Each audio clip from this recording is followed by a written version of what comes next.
Greatest fear ni Mr. Alden Richards, abay ibinahagi ng live.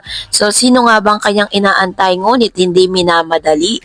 Ang lahat ng yan, but before that, if you haven't subscribed yet to my YouTube channel, please don't forget to like, share, and subscribe at hit mo na rin ang bell for more updates. At ngayong araw ay let's talk about Mr. Alden Richards dahil isang linggo na lang po no ay masasaksihan na no yung kanya pong concert ng taon, ang kanyang 15th anniversary celebration, ang ARXB Moving Forward na magaganap this coming December 13, 2025, Saturday 8 p.m. sa Santa Rosa, Laguna Multipurpose Complex, kung saan ay kung hindi pa po nakakabili ng tickets, you can buy that tickets online. So sa legit site lang po kayo pupunta kasi maraming napapabalita na nagbubook sila ng ticket in a wrong mga maling links. Kaya po talagang medyo nagkakaroon ng problema with in terms of this. Kaya kailangan mas maging maingat po tayo no sa pagkiklik ng ilang mga links. Pero kasabay nga nito ay may mga paghahandang ginagawa si Mr. Alden Richards at the same time, kabi-kabilaan na rin po ang kanyang pagpopromote para sa kanyang upcoming na concert na magaganap ngayong taon no sa bawat guesting ni Mr. Alden, kasabay nitong pagpo-promote ng kanya pong concert bilang pasasalamat niya sa kanyang 15 years in showbiz. Dito po makikita natin kasi sinabi ni Alden sa kanyang promotion na parang dadalo ang ilan sa mga naging bahagi ng kanyang karera. No? So, ang tanong is, present kaya si Miss Catherine Bernardo sa nasabi pong show? Kasi syempre, parte din po siya ng karera ni Mr. Alden dahil 2 beses pong naging phenomenal ang kanilang movie ng magkasama. Kaya, dapat kasama si Catherine, di ba? So, kasabay ng mga interviews na nagdaan si Mr. Alden Richards, ibinahagi niya sa isang panayam para sa GMA Integrated News ng 24 oras. Inamin ni Alden na ang pinakamalaking takot niya sa buhay ay to grow old alone o ang tumandang mag-isa. Sabi niya, habang nakatutok siya noon sa mga importante muna, madalas niyang napapabayaan ang kanyang sarili. Ngayon lang daw niya talaga naramdaman at naamin sa sarili ang kanyang takot. Sa kabila ng kanyang takot, naniniwala si Alden na may hustisya ang buhay. We all get what we deserve. You reap what you sow, sabi niya. Mahalaga rin ito dahil kasama siya ngayon sa pagsiselebrate ng 15 years sa showbiz. Plano niyang gunitain ito sa pamamagitan ng fan meet ng ARXB Moving Forward sa December 13 bilang pasasalamat sa mga sumusuporta sa kanya. So dahil po sa kanyang paglabas no ng kanya pong greatest fear, marami pong mga opinyon ang naglabasan patungkol dito. So sa isang malalim na ipinahayag ni Alden at maraming Pilipino lalo na yun nasa kanyang edad o mas matanda ay makaka-relate sa takot tumandang mag-isa. Ito ang ilan sa mga dahilan. Sabi diyan, totoo ang pressure ng pagtanda. Kahit abala sa trabaho, career at mga responsibilidad, may natural na pangamba ang tao sa kung ano ang mangyayari kapag tumanda tayo. Kalusugan, pagiging mag-isa, kakulangan sa suporta, ang pagtanggi ni Alden na basta-basta lang gawin ang grow old alone ay simbolo ng pagsalamin sa pangangambang iyon. So parang greatest fear niya dahil hanggang ngayon wala pa rin talaga siyang kasama sa buhay. Nasa marrying age na rin kasi si Alden Richards. So yun yung kanyang kinatatakot, baka tumanda na lang talaga siyang binata, di ba? So, sabi naman po ng ilang mga netizen is dapat hindi madaliin ni Alden kasi baka mapunta siya sa hindi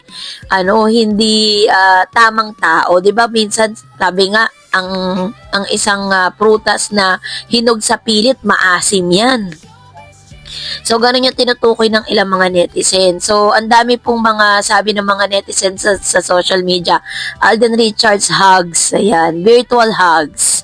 So, kasabay nito is isa rin sa mga nakita nating dahilan yung pagtutok sa iba versus sa sarili.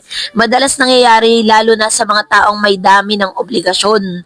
Inuuna ang trabaho, pamilya o ibang tao kaysa sa sarili. Pero minsan, gaya ng sinabi ni Alden, tandaan natin na mahalaga ring pangalagaan ng ating sarili.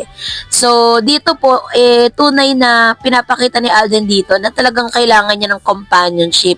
Pinakita nito na kahit may katanyagan siya, kayamanan, or tagumpay, ano ang pwede pa rin kulang? Isang tunay na kasama sa pagtanda para sa maraming tao, hindi lang basta romantikong relasyon, kundi matibay na pamilya o kaibigan.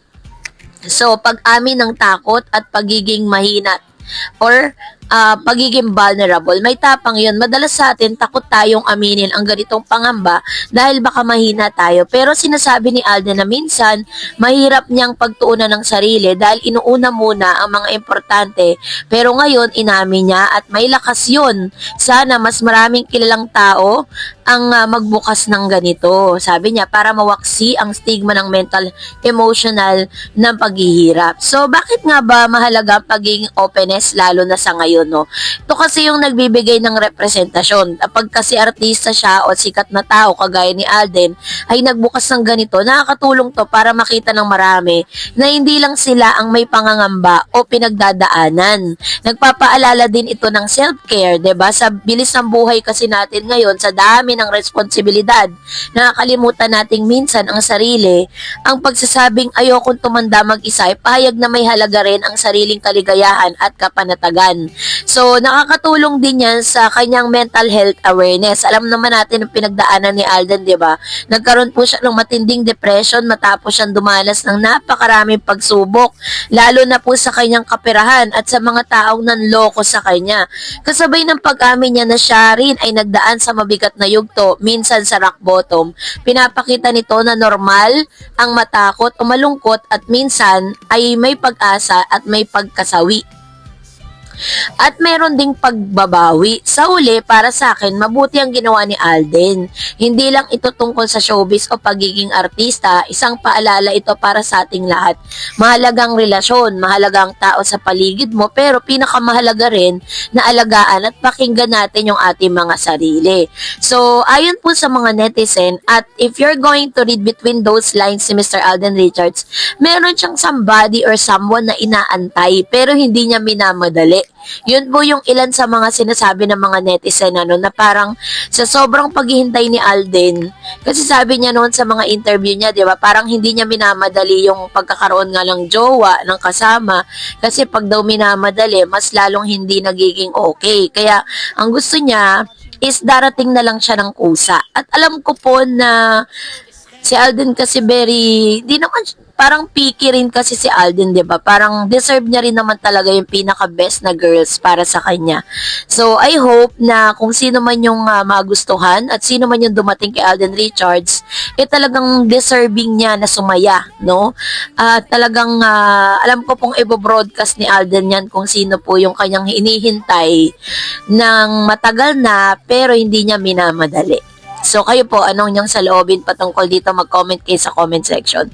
And that's it for today. For more videos and updates, please don't forget to like and subscribe. And please don't forget to follow my Facebook page, DarEds TV and DarEds channel. God bless everyone!